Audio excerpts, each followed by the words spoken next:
Esta ha sido una magnífica conferencia general. Ciertamente hemos sido edificados. Si hay un objetivo preeminente en las conferencias generales, este consiste en edificar la fe en Dios el Padre y en nuestro Salvador Jesucristo. Mi mensaje trata sobre los fundamentos de esa fe. Las bases o los fundamentos de una persona, tal como sucede con otros objetivos dignos, por lo general se construyen lentamente, capa por capa, experiencia por experiencia, un desafío, un fracaso o un éxito a la vez. Una de las experiencias físicas que más atesoramos es cuando un niño da sus primeros pasos. Es algo magnífico de contemplar. La expresión de su rostro, una mezcla de determinación, gozo, sorpresa y logro, indica que se trata de un acontecimiento trascendental. En nuestra familia destacamos un acontecimiento de naturaleza similar.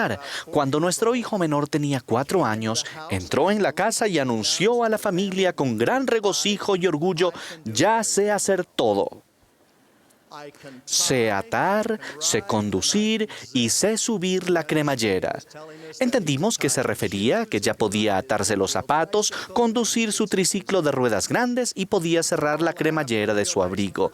Nos dio risa, pero comprendemos que, para él, estas cosas eran logros monumentales. Él pensaba que realmente se había convertido en una persona adulta. El desarrollo físico, mental y espiritual de una persona tienen mucho en común. El desarrollo físico es bastante fácil de percibir. Comenzamos con pequeños pasos de bebé y progresamos día tras día, año tras año, creciendo y desarrollándonos hasta alcanzar nuestra estatura física definitiva. Cuando vemos la actuación de un gran atleta o de un músico virtuoso, usualmente decimos que esa persona es muy talentosa, lo cual suele ser cierto, pero su actuación es producto de muchos años de preparación y práctica. Un autor muy conocido, Malcolm Gladwell, lo ha denominado la regla de las 10.000 horas.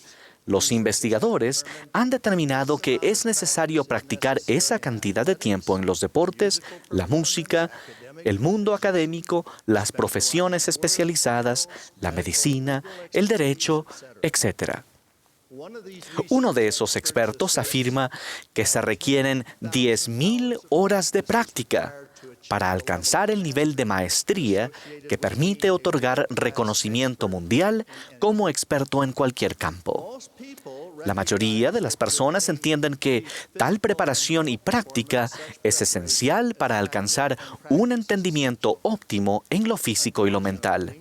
Lamentablemente, en un mundo cada vez más secular, se pone menos énfasis en la cantidad de preparación espiritual necesaria para llegar a ser más como Cristo y para establecer los fundamentos que conducen a una fe duradera.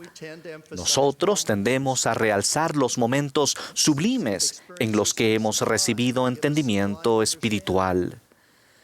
Esas son ocasiones preciadas en las que sabemos que el Espíritu Santo nos ha confirmado verdades espirituales especiales al corazón y a la mente. Nos regocijamos en esas ocasiones y no debemos restarles importancia de ninguna manera, pero para tener una fe duradera y la compañía constante del Espíritu, no hay nada que reemplace el desarrollo religioso personal, el cual es comparable al desarrollo físico y mental. Debemos edificar sobre esas experiencias que a veces se asemejan a los pasos iniciales de un bebé. Eso lo logramos al comprometernos consagradamente a asistir a las sagradas reuniones sacramentales, a estudiar las Escrituras, a orar y a servir según se nos haya llamado. En una esquela fúnebre reciente acerca de un padre de 13 hijos, se informaba que su lealtad hacia la oración diaria y el estudio de las Escrituras influyeron profundamente en sus hijos, otorgándoles un fundamento inquebrantable de fe en el Señor Jesucristo. Tuve una experiencia a los 15 años que fue fundamental para mí. Mi fiel madre se había esforzado valientemente por ayudarme a establecer los fundamentos de fe en mi vida. Yo asistía a las reuniones sacramentales, la primaria, los hombres jóvenes y seminario. Había leído el Libro de Mormón y siempre había orado personalmente. Por entonces, pasamos por una experiencia intensa como familia cuando mi hermano mayor estaba considerando la posibilidad de servir en una misión. Mi maravilloso padre, que era un miembro menos activo de la iglesia, quería que él prosiguiera con sus estudios y no sirviera en una misión. Ese asunto se convirtió en un tema de contención. En una memorable conversación que tuvimos con mi hermano, que era 5 años mayor que yo y que dirigió esa conversación, concluimos que la decisión de servir en una misión dependía de 3 asuntos. 1. ¿Era Jesús un ser divino? 2. ¿Era verdadero el libro de Mormón? 3. ¿Era José Smith el profeta de la restauración? Esa noche, al orar sinceramente, el Espíritu me confirmó la veracidad de las 3 preguntas. Llegué también a entender que casi todas las decisiones que tomaría el resto de mi vida se basarían en las respuestas a esas 3 preguntas. En particular, comprendí que la fe en el Señor Jesucristo era esencial. Al mirar atrás, reconozco que gracias a mi madre principalmente, conté con los fundamentos en mi vida para recibir una confirmación espiritual aquella noche. Mi hermano, que ya tenía un testimonio, tomó la decisión de servir en una misión y finalmente obtuvo el apoyo de nuestro Padre. La guía espiritual se recibe cuando se necesita, en el tiempo del Señor y de acuerdo con su voluntad. El Libro de Mormón, otro testamento de Jesucristo, es un ejemplo excelente. Hace poco contemplé un ejemplar de la primera edición de El Libro de Mormón. José Smith había terminado la traducción cuando tenía 23 años. Sabemos algunas cosas sobre el proceso y los instrumentos que utilizó en esa traducción. En esa primera impresión de 1830, José incluyó un breve prefacio y declaró simple y claramente que fue traducido por el don y el poder de Dios. ¿Y qué hay de las ayudas para traducir? ¿El Urim y Tumim y las piedras de vidente eran imprescindibles o sirvieron de apoyo, como las ruedas laterales de una bicicleta infantil, hasta que José pudo ejercer la fe necesaria para recibir revelación más directamente? Tal como la repetición y el esfuerzo constante son necesarios para aumentar la capacidad física o mental, lo mismo ocurre con los asuntos espirituales. Recuerden que el profeta José recibió 4 veces al mismo visitante Moroni, quien traía esencialmente el mismo mensaje como preparación para recibir las planchas. Creo que la participación semanal en las sagradas reuniones sacramentales tiene implicaciones espirituales que no entendemos plenamente.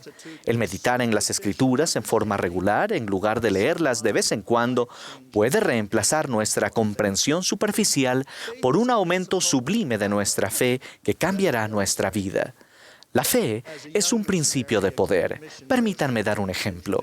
Cuando era un joven misionero, un gran presidente de misión me guió para estudiar a fondo el relato de las Escrituras que se encuentra en Lucas 8, acerca de la mujer que padecía de flujo de sangre desde hacía 12 años y había gastado en médicos todo lo que tenía sin que pudiera curarla.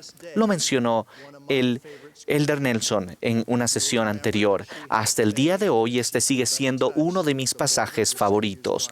Recordarán que ella tenía fe en que sanaría si lograba tan solo tocar el borde del manto del Salvador. Cuando lo hizo, fue sanada de inmediato. El Salvador, que caminaba junto a sus discípulos, dijo: ¿Quién es el que me ha tocado? Pedro respondió diciendo que todos ellos, al caminar juntos, le oprimían. Y Jesús dijo: Alguien me ha tocado, porque yo he percibido que ha salido poder de mí. En inglés dice virtud, palabra cuya raíz puede interpretarse fácilmente como poder. En español y portugués se tradujo como poder. Sin embargo, el Salvador no había visto a la mujer. Él no se había centrado en su necesidad, mas la fe de ella fue tal que con solo tocar el borde del manto hizo uso del poder sanador del Hijo de Dios. Y el Salvador le dijo: Hija, tu fe te ha sanado, ve en paz. He meditado en ese relato durante toda mi vida de adulto. Me doy cuenta de que las oraciones y súplicas personales a nuestro amoroso Padre Celestial, hechas en el nombre de Jesucristo, pueden traer bendiciones a nuestras vidas más allá de lo que podamos comprender. Los fundamentos de fe, de la clase de fe que demostró esta mujer, deben constituir el gran deseo de nuestros corazones. Por otra parte, los fundamentos iniciales de fe, incluso acompañados de confirmación espiritual, no significan que no enfrentaremos desafíos. La conversión al Evangelio no implica que todos nuestros problemas se solucionarán. La historia de los primeros años de la Iglesia y las revelaciones registradas en Doctrina y Convenios contienen ejemplos excelentes de cómo establecer fundamentos de fe al tiempo que enfrentamos las vicisitudes y los desafíos que todos tenemos. La construcción del templo de Kirtland fue un acontecimiento fundamental para toda la Iglesia. Estuvo acompañada de manifestaciones espirituales, revelaciones doctrinales y la restauración de llaves esenciales para continuar con el establecimiento de la Iglesia. Al igual que los apóstoles de la antigüedad en el día de Pentecostés, muchos miembros tuvieron maravillosas experiencias espirituales en relación con la dedicación del templo de Kirtland. Pero al igual que ocurre en nuestras vidas, eso no significó que ellos no iban a enfrentar desafíos y adversidades al seguir adelante. Esos primeros miembros no sabían que enfrentarían una crisis financiera de los Estados Unidos, el pánico de 1837, que pondría a prueba sus almas mismas. Un ejemplo de los desafíos que se derivaron de esa crisis financiera lo vivió el elder Parley P. Pratt, uno de los grandes líderes de la restauración. Él era miembro original del Quórum de los 12 Apóstoles. A comienzos de 1837, su amada esposa Thankful falleció mientras daba a luz a su primer hijo. Parley y Thankful habían estado casados casi 10 años y el fallecimiento de ella lo dejó desolado. Pocos meses después, el elder Pratt se encontraba en una de las circunstancias más difíciles que la Iglesia había experimentado. En plena crisis nacional, los problemas financieros locales, entre ellos la especulación con los terrenos y las dificultades de una institución financiera fundada por José Smith y otros miembros de la Iglesia, generaron discordia y contención en Kirtland. Los líderes no siempre tomaron decisiones financieras prudentes en sus vidas. Parley sufrió considerables pérdidas económicas y por un tiempo se resintió con el profeta José. Le escribió duras críticas a José y se expresó en su contra desde el púlpito. Mientras tanto, Parley decía que continuaba creyendo en el Libro de Mormón y en Doctrina y Convenios. El elder Pratt había perdido a su esposa, sus tierras y su casa. Sin informarle a José, Parley se marchó a Missouri. Inesperadamente se encontró por el camino con los apóstoles Thomas B. Marsh y David Patton, quienes regresaban a Kirtland.